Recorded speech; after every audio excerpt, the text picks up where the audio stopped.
Hello everyone. આજે આપણે ધોરણ 11 અંગ્રેજી વિષયમાં unit 4 read 1 mind body medicine આ લેસનને સમજીશું અને આ લેસનમાં આવતા તમામ મહત્વના ક્વેશ્ચન આન્સર્સનું ડિસ્કશન પણ કરીશું. તો શરૂ કરીએ. Unit 4 read 1 mind body medicine.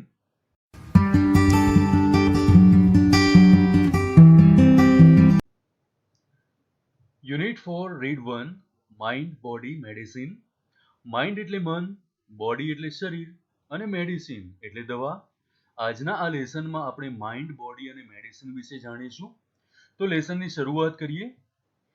If we look at different people in the world around us, દુનિયામાં આપણી આજુબાજુ જેટલા પણ લોકો છે એ બધા જ લોકોને જો આપણે જોઈએ તો શું થશે? વી ઓબ્ઝર્વ ધેટ, તો આપણને ખ્યાલ આવશે all of us are not all alike, તો આપણને ખ્યાલ આવશે કે આપણે બધા એક સરખા નથી. અહીંયા તો દુનિયાના લોકોની વાત છે, પણ અહીંયા એક નાનકડું ગ્રુપ છે. અહીંયા લોકો આપણને જે કોઈ પણ દેખાય છે એ બધા કેવા છે? એકબીજાથી અલગ છે. અહીંયા દેખાતા દરેકે દરેક વ્યક્તિ એક સરખા લાગતા નથી. અને એ જ વાત અહીંયા કહે છે. If we look at different people in the world around us, દુનિયામાં આપણી આજુબાજુ જેટલા પણ લોકો છે એ લોકોની સામે આપણે જોઈએ તો શું થશે? વી ઓબ્ઝર્વ ધેટ, તો આપણને ખ્યાલ આવશે all of us are not all alike, આપણે બધા એક સરખા નથી. આપણે બધા કોઈને કોઈ રીતે એકબીજાથી ચોક્કસથી અલગ પડીશું. Each one of us is different in many ways, અહીંયા શું કહે છે? આપણામાંથી બધા જ લોકો ઘણી બધી બાબતોમાં એકબીજાથી અલગ પડે છે. બોથ ફિઝિકલી, ફિઝિકલી એટલે શારીરિક રીતે. અહીંયા જોઈ શકો છો, અહીંયા નાનકડું ગ્રુપ છે લોકોનું. અહીંયા આપણે ફિઝિકલી એટલે શારીરિક રીતે જોઈએ તો પણ આ બધા જ લોકો એકબીજાથી અલગ પડે છે. એન્ડ મેન્ટલી, મેન્ટલી એટલે માનસિક રીતે. અહીંયા જેટલા પણ લોકો છે એ બધાની માનસિકતા, આ બધાની મેન્ટાલિટી એકબીજાથી ચોક્કસથી અલગ પડતી હશે. એટલે જ કહે છે each one of us is different in many way, આપણે બધા એકબીજાથી ઘણી બધી રીતે અલગ પડીએ છીએ.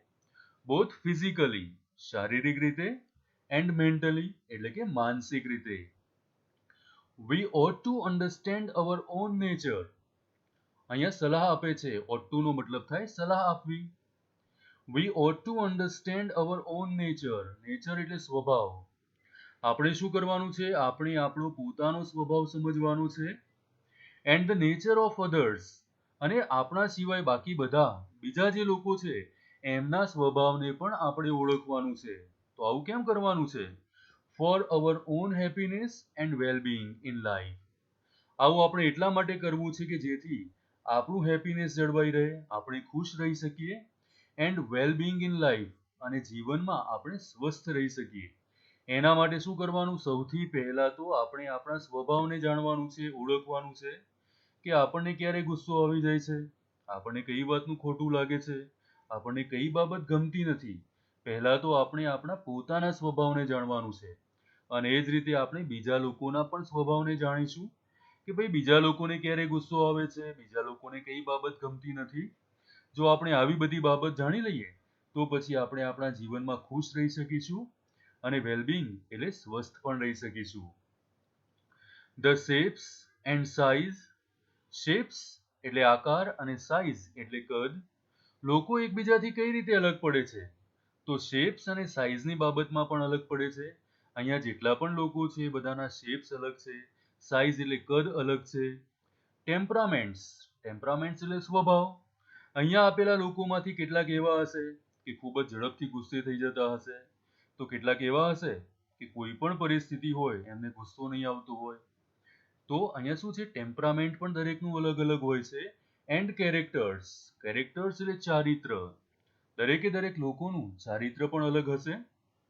The shape and size, temperaments and characters of people have lot of variations, આ બધી બાબતમાં ઘણી બધી વિવિધતા જોવા મળે છે.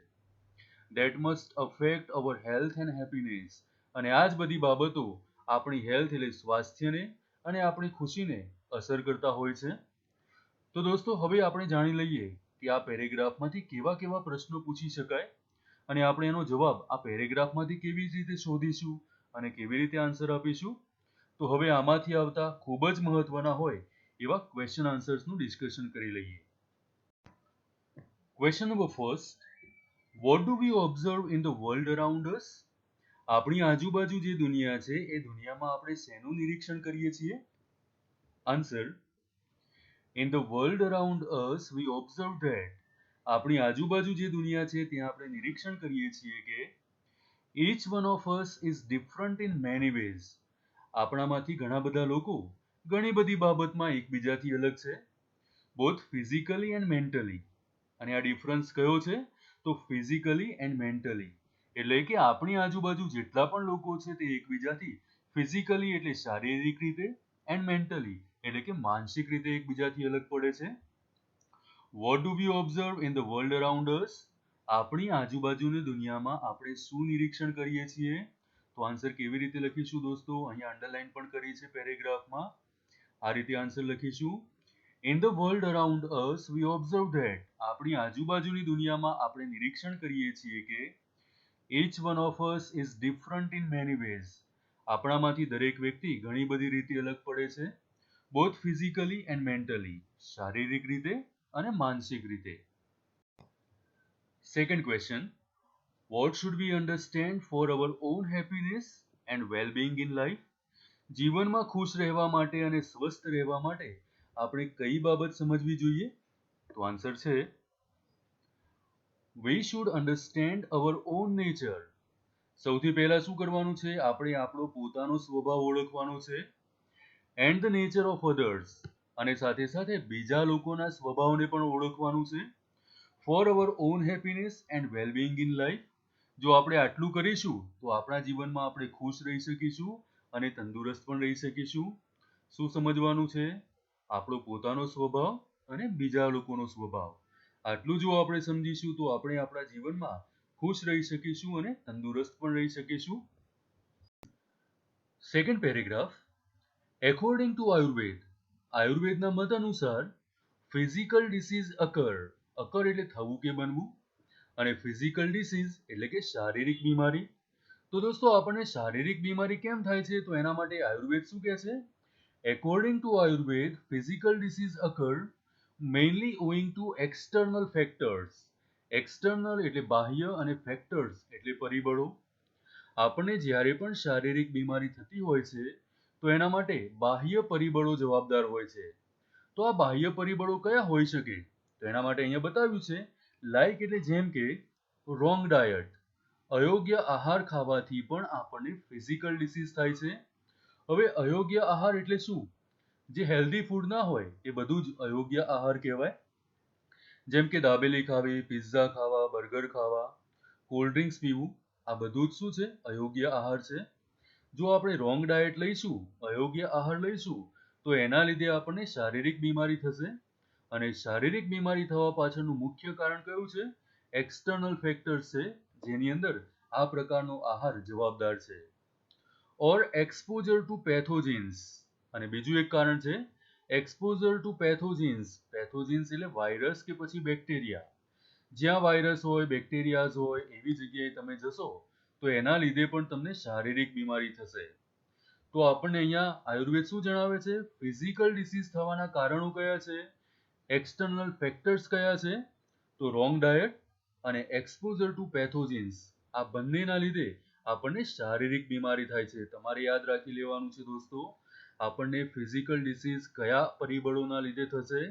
એક છે રોંગ ડાયટ્સના લીધે અને બીજું છે એક્સપોઝર ટુ પેથોજિન્સના લીધે આપણને શારીરિક બીમારી થાય છે. હવે વાત કરીએ છે મેન્ટલ ડિસીઝ. શારીરિક ડિસીઝ તો સમજી લીધું તમે. હવે મેન્ટલ ડિસીઝ શાના લીધે થાય છે? મેન્ટલ ડિસીઝ અરાઇઝીસ, અરાઇઝ એટલે થવું કે બનવું. Mental disease arise mainly from internal factors. Mental disease માટે કયા ફેક્ટર્સ જવાબદાર છે? ઇન્ટરનલ ફેક્ટર્સ, આંતરિક પરિબળો જવાબદાર છે. અહીંયા આપણે સમજ્યા ફિઝિકલ ડિસીઝ માટે એક્સટર્નલ ફેક્ટર્સ, પણ મેન્ટલ ડિસીઝની વાત હોય ત્યાં કયા પરિબળ જવાબદાર છે? તો ઇન્ટરનલ ફેક્ટર્સ જવાબદાર છે. લાઈક એટલે જેવા કે wrong use of the senses. આપણી જેટલી પણ ઇન્દ્રિય છે એ બધી જ ઇન્દ્રિયનો જો આપણે ખોટી રીતે ઉપયોગ કરીશું તો એના લીધે આપણને મેન્ટલ ડિસીઝ થવાના છે. And the increase of negative emotions. અને જો આપણને નેગેટિવ ઇમોશન્સ થશે, નકારાત્મક લાગણીઓ થશે, એના લીધે પણ આપણને મેન્ટલ ડિસીઝ થાય છે. સમજી લેજો મિત્રો, મેન્ટલ ડિસીઝ કયા કારણોના લીધે થાય છે, કયા પરિબળોના લીધે? તો ઇન્ટરનલ ફેક્ટર્સના લીધે, આંતરિક પરિબળોના લીધે આપણને મેન્ટલ ડિસીઝ થાય છે. જેવા કે wrong use of the senses. આપણે આપણા ઇન્દ્રિયો એટલે કે સેન્સીસનો ખોટી રીતે ઉપયોગ કરીશું તો મેન્ટલ ડિસીઝ થશે. And the increase of negative emotions.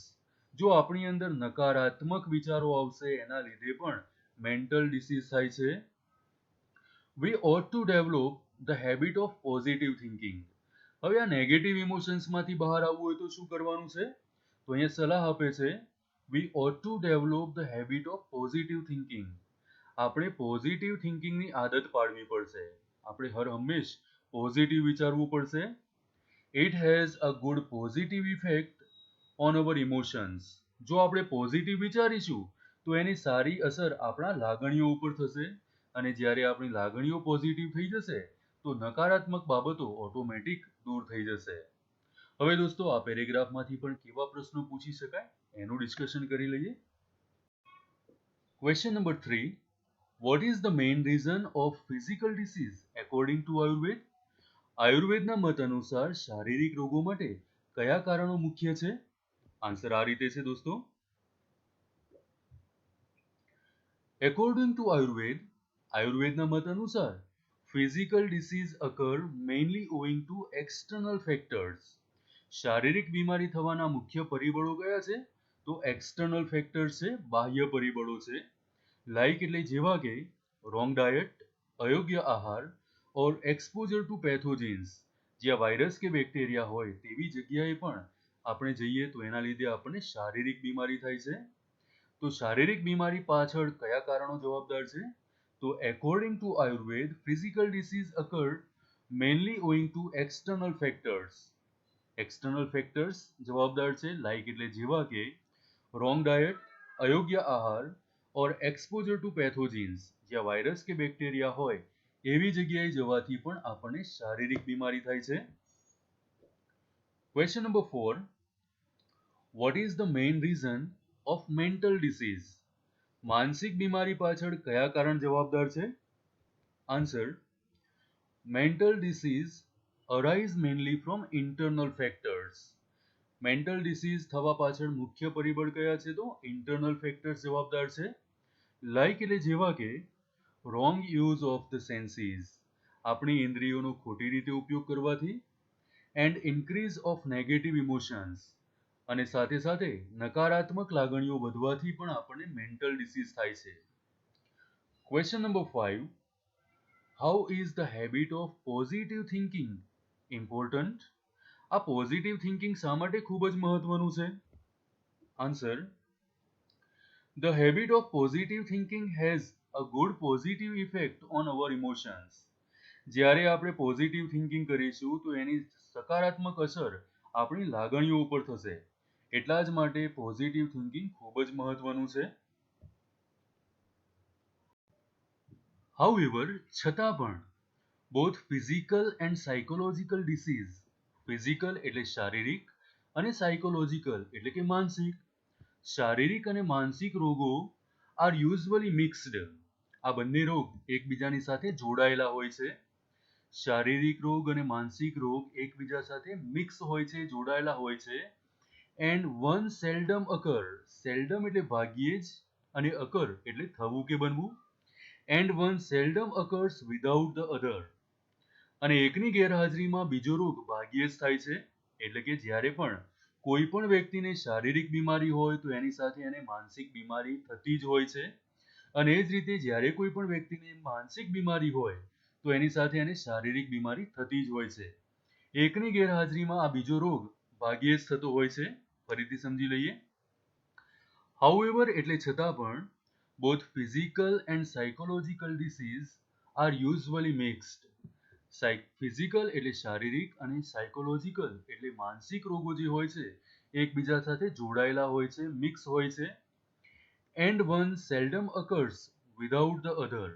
અને એકની ગેરહાજરીમાં બીજો રોગ ભાગ્યે જ થાય છે. એટલે કે શારીરિક બીમારી થઈ હોય તો માનસિક બીમારી હોય જ છે, અને કોઈને માનસિક બીમારી હોય તો એને શારીરિક બીમારી પણ થઈ જ જતી હોય છે. સમ ડિસીઝ એવા કેટલાક રોગો છે લાઈક એક્યુટ ઇન્ફેક્શન. ઇન્ફેક્શન એટલે ચેપ લાગવો. કેટલાક એવા રોગ છે જેવા કે એક્યુટ ઇન્ફેક્શન, ચેપ લાગવો, હેવ એન્ટાયરલી ફિઝિકલ કોઝ, અને આ શારીરિક કારણ હોય છે. જો આપણને ચેપ લાગે કે ઇન્ફેક્શન થાય તો ઇન્ફેક્શન ક્યાં થવાનું? આપણા શરીરને થવાનું છે, અને એ શારીરિક બીમારી સમજાય છે. And can be treated purely on a physical level. હવે જ્યારે આપણને શારીરિક બીમારી થશે, ચેપ આપણા શરીરને લગતો હોય છે, તો એની ટ્રીટમેન્ટ કે એની સારવાર પણ કેવી રીતે થવી જોઈએ? Purely on physical level. તો એની સારવાર પણ શારીરિક કક્ષાએ થાય છે. ફરીથી સમજી લઈએ. સમ ડિસીઝ કેટલાક રોગની વાત છે, લાઈક એક્યુટ ઇન્ફેક્શન્સ જેવા કે ચેપ લાગવો, have almost entirely physical causes, અને એની પાછળ શારીરિક બાબતો જવાબદાર હોય છે. And can be treated purely on a physical level, અને એ બાબતને કે એ બીમારીને શારીરિક કક્ષાએ જ ટ્રીટમેન્ટ કરવામાં આવે છે, શારીરિક રીતે જ સારવાર કરવામાં આવતી હોય છે. અહીંયા ક્વેશ્ચન છે, question number 6. Which disease can be treated purely on a physical level? કયા રોગને શારીરિક કક્ષાએ સારવાર આપવામાં આવે છે? આન્સર, સમ ડિસીઝ એટલે કેટલાક એવા રોગ છે, લાઈક એટલે જેવા કે એક્યુટ ઇન્ફેક્શન્સ, ચેપ લાગવો, have almost entirely physical cause, એની શારીરિક અસર હોય છે. સચ ડિસીઝ એટલે કે આવા રોગ can be treated purely on a physical level. આવા રોગને શારીરિક કક્ષાએ સારવાર આપવામાં આવે છે. Next paragraph. હાઉએવર એટલે છતાં પણ, most disease have psychological cause. મોટાભાગના જે રોગો હોય છે એના પાછળ માનસિક કારણ જવાબદાર હોય છે. All lasting disease have psychological effects. Lasting disease એટલે ઘણા લાંબા સમય સુધી ચાલુ રહેનારા રોગો. ઘણા લાંબા સમય સુધી બીમાર પાડી દેનારા રોગો માટે લાસ્ટિંગ ડિસીઝ વપરાયું છે. અહીંયા દોસ્તો લાસ્ટિંગ એટલે ટુ કન્ટિન્યુ, સતત ચાલુ રહેવું એવું સમજવાનું. ફરી સમજી લઈએ. હાઉએવર એટલે છતાં પણ, most disease have psychological cause. જેટલી પણ બીમારીઓ હોય છે, રોગો હોય છે, એના પાછળ માનસિક કારણ જવાબદાર હોય છે. And all lasting disease have psychological effects, અને જેટલી પણ બીમારીઓ લાંબા સમય સુધી ટકનારી હોય છે એની પાછળ માનસિક અસરો જવાબદાર હોય છે. એના લીધે આપણને માનસિક અસરો થતી હોય છે. અ ફિઝિકલ ડિસીઝ ડિસ્ટર્બ્સ ધ ઇમોશન્સ. જ્યારે પણ કોઈ પણ વ્યક્તિને શારીરિક બીમારી થતી હોય છે તો એના લીધે એના ઇમોશન્સ એટલે લાગણીઓ ડિસ્ટર્બ થતી હોય છે. And weakens the senses. અને જ્યારે શારીરિક બીમારી થશે એના લીધે જેટલી પણ ઇન્દ્રિયો છે એ બધી જ ઇન્દ્રિયો વીક પડી જશે, નબળી પડી જશે. Which may result into physical troubles. અને એના લીધે આપણને શારીરિક બીમારી શરૂ થઈ જશે, શારીરિક મુશ્કેલીઓ પડવાનું શરૂ થશે. કારણ શું? શારીરિક બીમારી થઈ તો એના લીધે આપણા ઇમોશન્સ ડિસ્ટર્બ થયા. હવે ઇમોશન્સ જ્યારે ડિસ્ટર્બ થશે એના લીધે આપણા જેટલી પણ સેન્સીસ છે, ઇન્દ્રિયો છે, એ નબળી પડી જશે. હવે જ્યારે આપણી ઇન્દ્રિય નબળી પડી જશે તો એના લીધે આપણને ફિઝિકલ ટ્રબલ્સ થશે, શારીરિક મુશ્કેલીઓ થશે. They lead two. હવે આપણને આપણી ઇન્દ્રિયો નબળી પડી ગઈ તો એના લીધે શારીરિક મુશ્કેલીઓ થશે. આપણી ઇન્દ્રિયો નબળી પડી જશે તો આના લીધે શું થશે? They lead to dietary problem. આપણને પેટને લગતી બીમારી થશે. Strain the heart. આપણું હૃદય તણાવ અનુભવશે. And nerves. આપણું જે ચેતાતંત્ર છે એને પણ તણાવ અનુભવાશે. And weaken the physical body. અને આ બધા જ કારણોના લીધે આપણું શરીર જે છે, આપણું ફિઝિકલ બોડી જે છે એ વીક પડી જશે, નબળું પડી જશે. હવે દોસ્તો આ પેરેગ્રાફમાંથી કેવા પ્રશ્નો પૂછી શકાય એનું પણ ડિસ્કશન કરી લઈએ. Question number 7. How does a physical disease effect a person? શારીરિક બીમારી વ્યક્તિને કેવી રીતે અસર પહોંચાડે છે? Answer, a physical disease disturb the emotions. શારીરિક બીમારી આપણી લાગણીઓને ડિસ્ટર્બ કરી દે છે. And weakens the senses. અને આપણી ઇન્દ્રિયોને નબળી પાડી દે છે. And leads to dietary problem. એના લીધે આપણે પેટને લગતી બીમારી થાય છે. સ્ટ્રેન ધ હાર્ટ, આપણું હૃદય તણાવ અનુભવે છે. એન્ડ નર્વ્સ, આપણી ચેતાતંત્ર જે છે એ પણ તણાવ અનુભવે છે. And weaken the physical body, અને આના લીધે આપણું શારીરિક શરીર જે છે એ પણ નબળું પડી જાય છે. Next paragraph. In the modern developed world, modern એટલે આધુનિક, ડેવલપ્ડ એટલે વિકસિત. In the modern developed world, આજના આધુનિક વિકસિત દુનિયાની અંદર, અવર પ્રોબ્લેમ્સ આર મેઇનલી સાયકોલોજીકલ. આપણી જેટલી પણ સમસ્યાઓ છે એ બધી જ સમસ્યાઓ સાયકોલોજીકલ છે, માનસિક છે. વી હેવ સફિશિયન્ટ ફૂડ, આપણી પાસે પૂરતા પ્રમાણમાં ખોરાક છે. ક્લોથિંગ, યોગ્ય કપડાં છે. એન્ડ શેલ્ટર, એટલે રહેવા માટે ઘર છે. Which prevent us from getting most physical disease, અને આ બધાના લીધે આપણને કોઈ પણ પ્રકારની શારીરિક બીમારી થતી નથી. કારણ કે યોગ્ય ખોરાક હશે, યોગ્ય કપડાં હશે અને રહેવા માટે યોગ્ય ઘર હશે, તો આ બધાના લીધે આપણને શારીરિક બીમારી થવાનું જોખમ ઘણા બધા અંશે ઘટી જાય છે. ધો છતાં પણ most of us have no major physical problems, હવે આપણામાંથી મોટાભાગના લોકોને કોઈ પણ પ્રકારની ફિઝિકલ પ્રોબ્લેમ નથી, શારીરિક સમસ્યા નથી, છતાં પણ શું થાય છે? We still suffer from psychological unrest, છતાં પણ આપણને માનસિક અશાંતિ અનુભવાય છે. ફરી સમજીએ, આપણી બધાની પાસે યોગ્ય આહાર છે, કપડાં છે, રહેવા માટે ઘર છે. આ બધી વ્યવસ્થાના લીધે શું થાય છે? આપણને મોટા ભાગના શારીરિક રોગો થતા નથી. છતાં પણ શું પ્રોબ્લેમ છે? Though most of us have no major physical problem, આપણામાંથી મોટાભાગના લોકોને કોઈ પણ મોટા શારીરિક સમસ્યાઓ નથી, છતાં પણ we still suffer from psychological unrest, છતાં પણ આપણને માનસિક અશાંતિ છે. This unrest may manifest as feeling of, હવે જે આપણને અશાંતિ છે એ અશાંતિના લીધે આપણને શું મેનિફેસ્ટ થાય છે, શું દેખાય છે?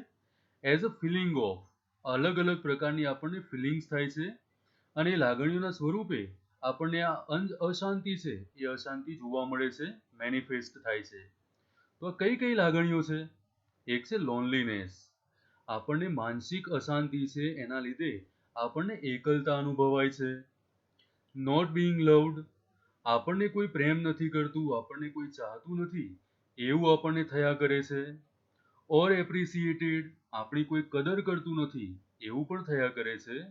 આપણે જ્યારે માનસિક રીતે અશાંત હોય તો આપણને પછી ગુસ્સો આવશે. સ્ટ્રેસ એટલે તણાવ અનુભવીશું. એન્ઝાઇટી એટલે ચિંતા અનુભવાય છે. આ બધા જ શેના કારણ છે દોસ્તો? સાયકોલોજીકલ અનરેસ્ટના છે. જ્યારે આપણે માનસિક રીતે અશાંતિ અનુભવીએ તેના પરિણામ સ્વરૂપે આપણને કેવી કેવી લાગણી થાય છે? તો લોનલીનેસ, એકલતા થાય. નોટ બીઇંગ લવ્ડ, આપણને એવું થયા કરે કે આપણને કોઈ ચાહતું નથી, આપણને કોઈ પ્રેમ નથી કરતું. ઓર એપ્રિસિએટેડ, મારી કોઈ કદર નથી કરતું. એંગર, ગુસ્સો આવે. સ્ટ્રેસ એટલે કે તણાવ અનુભવાય. એન્ઝાઇટી, અને આપણને ચિંતા થાય છે. It can lead to the weakening of our physical energy, હવે જ્યારે દોસ્તો આપણને આવા બધા પ્રકારની લાગણીઓ થતી હોય તો એનાથી શું થશે? It can lead to the weakening of our physical energy, આવી બધી લાગણીઓના લીધે આપણા શરીરમાં જે ઉર્જા રહેલી છે એ ઉર્જાને વીક બનાવી દે, નબળી પાડી દે છે.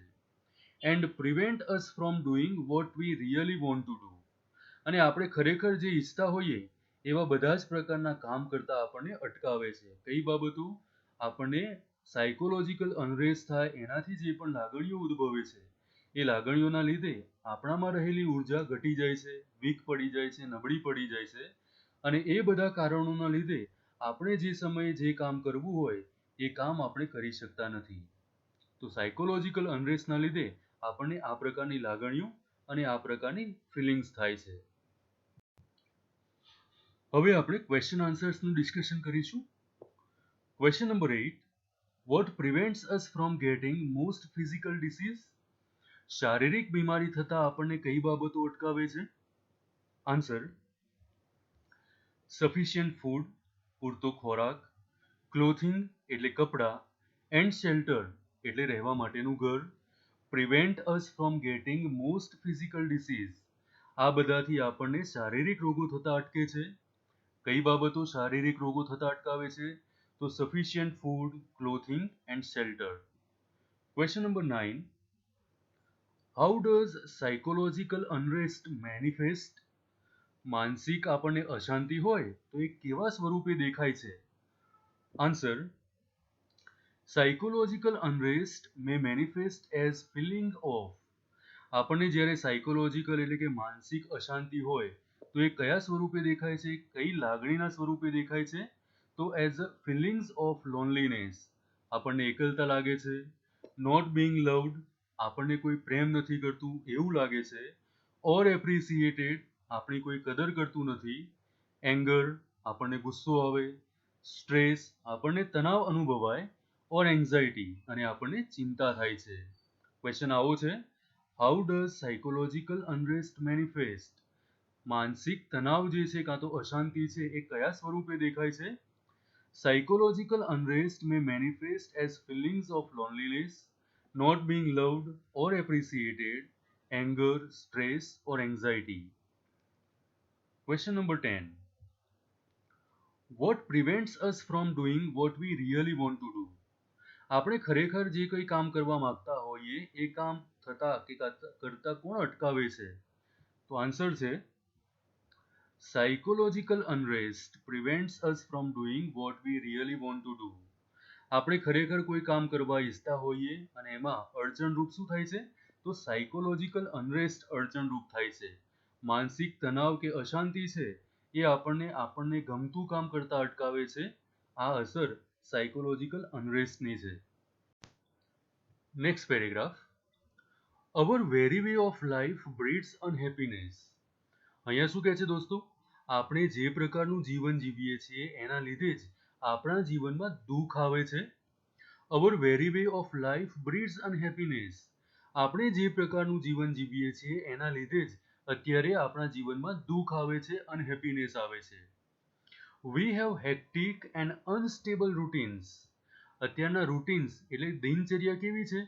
સવારથી ઉઠ્યા કે રાત્રે સૂઈ ના જઈએ ત્યાં સુધીના રૂટીન્સને દિનચર્યા કહેવાય. તો શું કહે છે? We have hectic and unstable routines. આપણા રૂટીન કેવા છે? આપણી દિનચર્યા કેવી છે? હેક્ટિક એટલે ખૂબ જ બિઝી છીએ આપણે. અને અનસ્ટેબલ એટલે કે આપણું રૂટીન અસ્થિર છે. સ્થિર ના હોય તેવું અસ્થિર છે. ફરીથી, અવર very way of life breeds અનહેપીનેસ. આપણે જે પ્રકારનું જીવન જીવીએ છીએ, જે રીતે જીવન જીવીએ છીએ એના લીધે જ આપણા જીવનમાં દુઃખ આવે છે. We have hectic and unstable routines. અત્યારની આપણી દિનચર્યા કેવી છે? હેક્ટિક છે, ખૂબ જ બિઝી છે. એન્ડ અનસ્ટેબલ એટલે કે અસ્થિર છે. ઇન વિચ કે જેમાં there is little peace or contentment. આપણે જે પ્રકારની દિનચર્યા છે એમાં આપણને લિટલ પીસ એટલે કે આપણને શાંતિ મળતી નથી અને કન્ટેન્ટમેન્ટ એટલે કે સંતોષ પણ મળતો નથી. એટલા આપણે બિઝી છીએ. અને અનસ્ટેબલ એટલે કે અસ્થિર આપણી દિનચર્યા છે. અને આવા જીવનના લીધે આપણા જીવનમાં દુઃખ આવે છે, કારણ કે આપણને શાંતિ મળતી નથી અને સંતોષ પણ મળતો નથી. We have disturbed the organic roots of life. જીવન જીવવાની મૂળભૂત બાબતોને જ આપણે ડિસ્ટર્બ કરી દીધી છે. We have disturbed the organic roots of life. જીવન જીવવાની જે મૂળભૂત બાબતો હોય એ મૂળભૂત બાબતોને જ આપણે ડિસ્ટર્બ કરી દીધી છે. તો આ મૂળભૂત બાબતો કઈ છે કે જે ડિસ્ટર્બ થઈ ગઈ છે? Like good food. સારો ખોરાક મળવો એ બહુ મુશ્કેલ થઈ ગયું છે. ખેતરોની અંદર જુઓ તો અનાજ પકવાય છે, પણ ત્યાં એટલા બધા પ્રમાણમાં ઝેરી ખાતર નાખવામાં આવે છે કે જેના લીધે આપણે માનીએ છીએ કે આપણે સારો ખોરાક ખાઈએ છીએ, પણ હકીકતમાં ખરેખર એ સારો ખોરાક હોય છે? વોટર એટલે પાણી. દરેકના ઘરે લગભગ આરો પ્લાન્ટ લગાડવામાં જ આવે છે. મતલબ કે શું છે? કુદરતી રીતે મળતું પાણી સ્વચ્છ નથી, માટે જ આપણે આરો લગાડવું પડે છે. એટલે આપણને યોગ્ય ખોરાક નથી મળતો, સ્વચ્છ પાણી નથી મળતું. એન્ડ એર પોલ્યુશન પણ ઘણું બધું છે દોસ્તો. એટલે આપણને સ્વચ્છ હવા પણ નથી મળતી. And a happy family life. અને આપણે ફેમિલી લાઈફ પણ બહુ ખુશ નથી. કારણ શું છે એનું? કારણ કે હવે બધા કેવા છીએ? આપણે ખૂબ જ બિઝી છીએ. આપણી દિનચર્યા અનસ્ટેબલ એટલે કે અસ્થિર છે. ફેમિલી માટે આપણે સમય આપી શકતા નથી. એટલે હવે આપણી પાસે હેપી ફેમિલી લાઈફ પણ રહ્યું નથી. દરેકને અલગ રહેવાનું ગમે છે, સેપરેશન ગમે છે. We live in an artificial world. Artificial એટલે મેન મેડ, બનાવટી હોય તેવું, કુદરતી હોય તેવું. We live in an artificial world. આપણે બનાવટી દુનિયામાં જીવી રહ્યા છીએ. ડોમિનેટેડ બાય, ડોમિનેટેડ એટલે પ્રભુત્વ હોવું. અને આપણી આ બનાવટી દુનિયા છે એના ઉપર કોનું પ્રભુત્વ છે? તો dominated by urban landscape. Urban landscape એટલે શહેરીકરણ. શહેરીકરણનું પ્રભુત્વ છે આપણી આ બનાવટી દુનિયા ઉપર. એન્ડ માસ મીડિયા, અને સાથે સાથે માસ મીડિયાનો પણ આપણા ઉપર ખૂબ જ પ્રભાવ છે. ટીવીથી માંડીને news channel, newspaper, mobile, WhatsApp, Facebook, આ બધું શેમાં આવે?